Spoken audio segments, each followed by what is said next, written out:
This is Rekha Kushwaha and welcome to M for teaching. Subscribe करें M for teaching को ताकि आप लोगों के सामने ऐसे ही रेगुलर वीडियोस कंटिन्यू आप लोगों को मिलते रहें और बेल आइकन को क्लिक करें ताकि आप लोगों को regular notification time to time पर मिल जाए। यहाँ पर हम अपकमिंग ऑल टीचिंग एग्जाम्स की रिविजन और प्रिपरेशन को कंटिन्यू कर रहे हैं, आप लोग देख सकते हैं। So thank you. बढ़ेंगे आज के टॉपिक की ओर। स्टार्ट करेंगे आज के न्यू टॉपिक को जो हमारा रिलेटेड है पेपर 1 से। सीटेट के पेपर 1 से इंपॉर्टेंट क्वेश्चंस होंगे जिसमें सीडीपी के यानी कि चाइल्ड डेवलपमेंट एंड पेडागोजी बाल विकास से रिलेटेड, और ये सभी क्वेश्चंस हमारे प्रीवियस ईयर के क्वेश्चंस यानी कि प्रैक्टिस सेट से रिलेटेड होंगे। सो लाइक इट दीजिए ताकि मैं इसी तरीके से आप लोगों के सामने कंटेंट लेकर आती रहूं। स्टार्ट करेंगे अपने फर्स्ट नंबर के क्वेश्चन से। पहला क्वेश्चन है आप लोगों के सामने, डैश के अलावा निम्नलिखित कारणों से खेल युवा बच्चों के विकास में एक महत्वपूर्ण भूमिका निभाता है। यानी कि एक ऐसा कौन सा ऑप्शन है जो नहीं निभाता, तो उसके अलावा बाकी 3 ऑप्शन है जो भूमिका निभाते हैं, तो कौन सा नहीं निभाता। तो सही आंसर है हमारा इसका सी ऑप्शन, यानी कि यह समय बिताने का एक सुखद तरीका है। इसके अलावा बाकी तीनों की तीनों ऑप्शन हमारे क्या है, मोस्ट इंपॉर्टेंट है, जो बच्चे के विकास के लिए एक महत्वपूर्ण भूमिका निभाते हैं।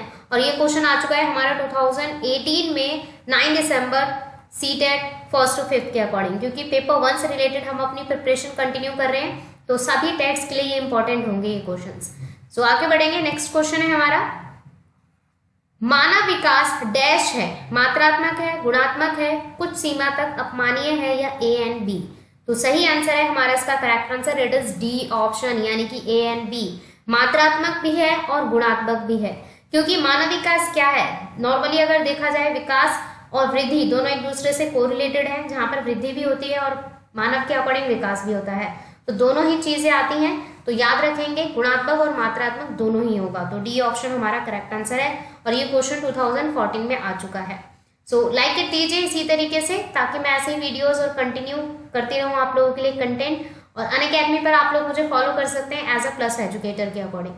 सो बाकी आगे बढ़ेंगे। थर्ड क्वेश्चन है आप लोगों के सामने, मानव विकास को क्षेत्रों में विभाजित किया जा सकता है। मानव विकास है वो नॉर्मली कौन से 4 पार्ट्स में डिवाइड होता है, तो बताना है। तो करेक्ट आंसर है हमारा इसका ए ऑप्शन, यानी नहीं शारीरिक, संज्ञानात्मक, संवेगात्मक और सामाजिक। तो जो मानव विकास है वो 4 प्रक्रियाओं से होकर गुजरता है। शारीरिक भी होता है, संज्ञानात्मक भी होता है, संवेगात्मक भी होता है और समाज से रिलेटेड भी होता है। तो ये चारों के चारों ऑप्शन मानव विकास के क्षेत्रों को विभाजित करते हैं। तो सही आंसर हमारा इसका ए ऑप्शन है। और ये क्वेश्चन 2012 में आ चुका है सीटेट में। नेक्स्ट है हमारा क्वेश्चन, विकास के परिणाम स्वरूप नवीन विशेषताएं और नवीन योग्यताएं प्रकट होती हैं। यह कथन किसने दिया है, यह कथन किसका है। ये कथन अगर देखा जाए तो ये कथन बिल्कुल करेक्ट आंसर है हरलोक का। इस क्वेश्चन को मैंने एज अ क्विज में भी पूछा था, जो हमारी व्हाट्सएप पर होती है क्विज, वहां पर भी ऑलमोस्ट सभी ने करेक्ट आंसर दिया था, हरलोक इज द करेक्ट आंसर। ठीक है।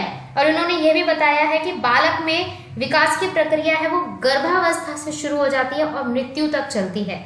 इन्होंने ये भी स्टेटमेंट कही है कि बालक में जो विकास होता है वो उसके जन्म से पूर्व, यानी कि जब बच्चा गर्भ में आता है तब से स्टार्ट हो जाता है और कब तक चलता है, जब तक उसकी मृत्यु सही समय के अकॉर्डिंग नहीं हो जाती तब तक विकास चलता ही रहता है। तो सही आंसर यहाँ पर हमारा इसके अकॉर्डिंग बी ऑप्शन होगा। ये स्टेटमेंट भी इन्होंने ही दी है।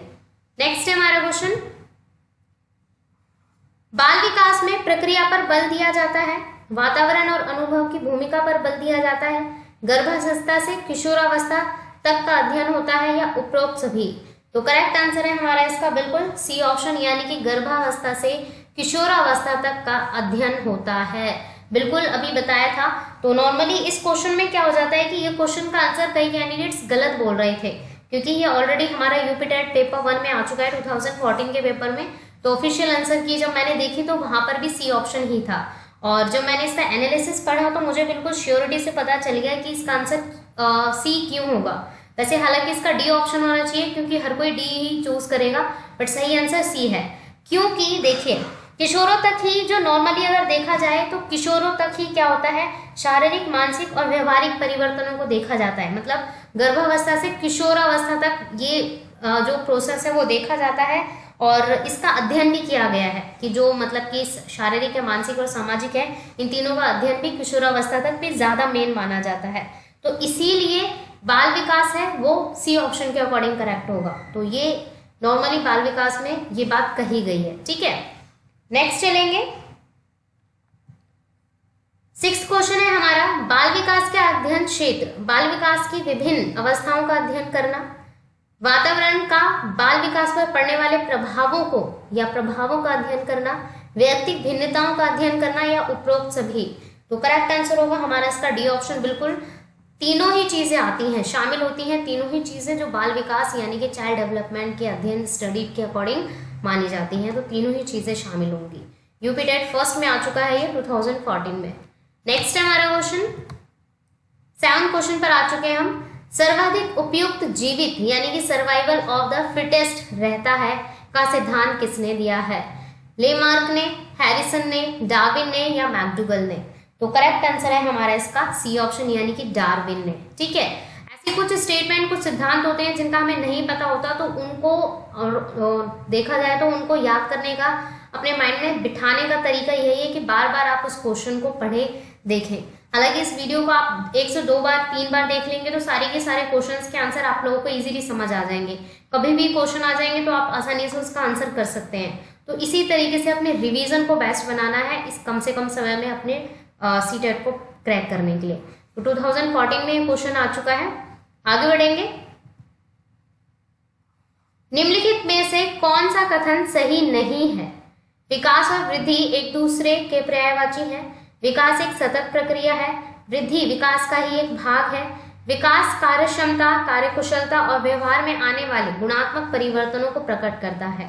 तो कौन सा कथन सही नहीं माना जाता? तो करेक्ट आंसर है हमारा इसका ए ऑप्शन, यानी कि विकास और वृद्धि एक दूसरे के पर्यायवाची शब्द नहीं है, दोनों ही अलग अलग है।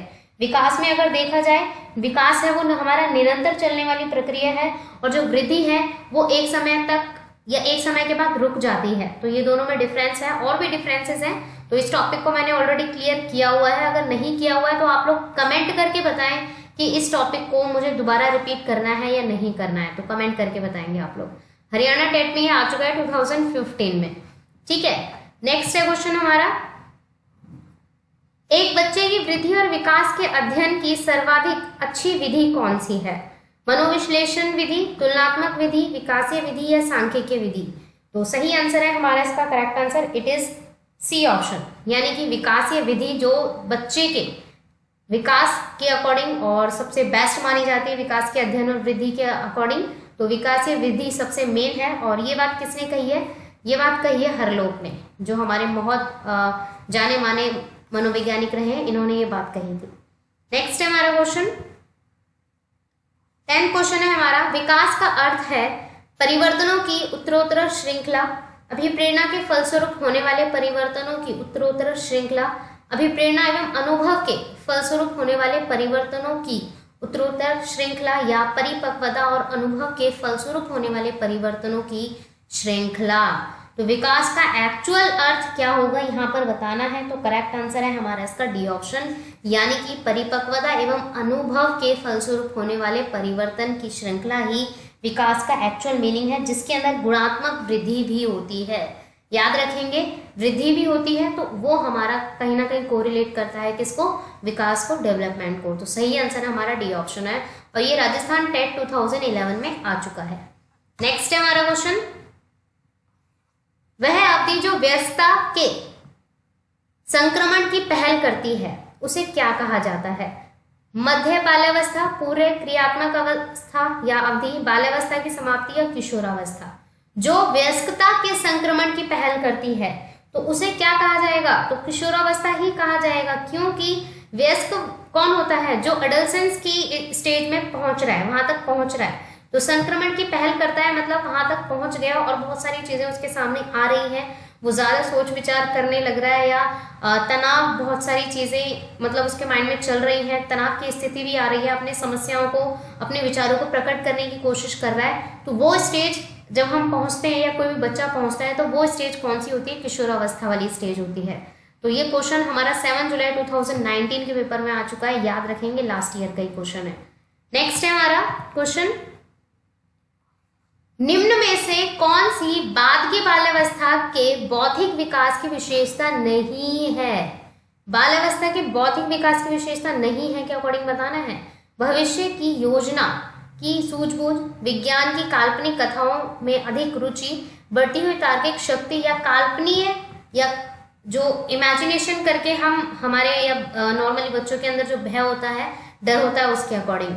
तो करेक्ट आंसर है जो विशेषता नहीं मानी जाती वो होगा हमारा इसका ए ऑप्शन, यानी कि भविष्य की योजना की सूझबूझ नहीं होती बाल्यावस्था में। बाल्यावस्था में ये सब चीजें नहीं होती, वो भविष्य फ्यूचर के बारे में नहीं सोचते। करेक्ट आंसर होगा हमारा इसका ए ऑप्शन। ये जो अवस्था है ये कब आती है? ये अवस्था आती है किशोरावस्था के अकॉर्डिंग, ठीक है।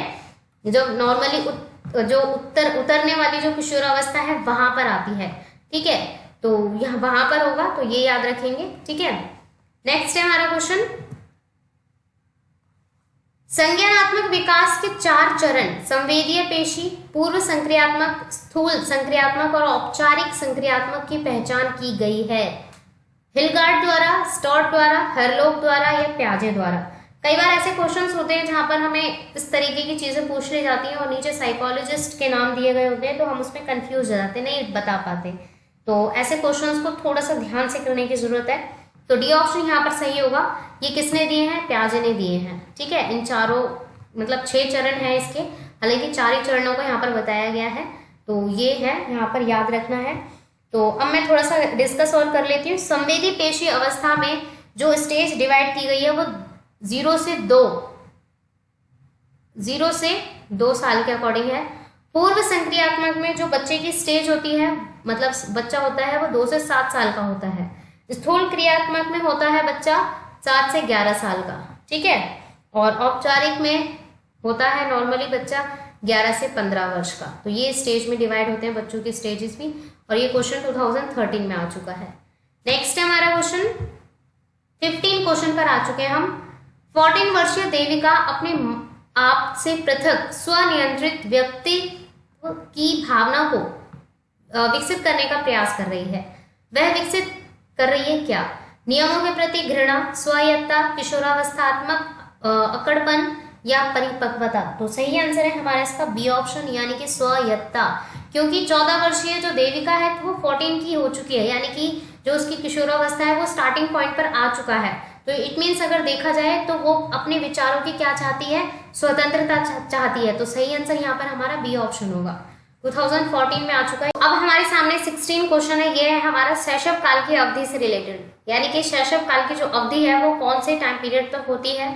जन्म से 2 वर्ष तक, जन्म से 3 वर्ष तक, 2 से 3 वर्ष तक या जन्म से 1 वर्ष तक। और ये क्वेश्चन 2015 में आ चुका है सीटेट के 1st to 5th लेवल में। तो सही आंसर यहाँ पर हमारा शैशव काल के अकॉर्डिंग बताना है। तो करेक्ट आंसर है हमारा इसका ए ऑप्शन।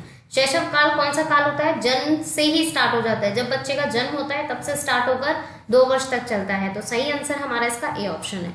नेक्स्ट है हमारे सामने क्वेश्चन, किशोर डैश का अनुभव कर सकते हैं। कब अनुभव कर सकते हैं? बचपन में किए गए अपराधों के प्रति डर के भावों को, आत्मसिद्धि के भावों को, जीवन के बारे में परितृप्ति या दुश्चिंता और स्वयं से सरोकार को। तो करेक्ट आंसर है हमारा इसका डी ऑप्शन, यानी कि दुश्चिंता और स्वयं से सरोकार को। इन दोनों ही चीजों का कोरिलेशन बनता है हमारा किशोरावस्था से, क्योंकि किशोरावस्था में वो चाहते हैं कि उनको स्वतंत्र रखा जाए, उनके माइंड को स्वतंत्र रखा जाए, वो जो जैसा चाहते हैं वैसा ही उनके अकॉर्डिंग हो।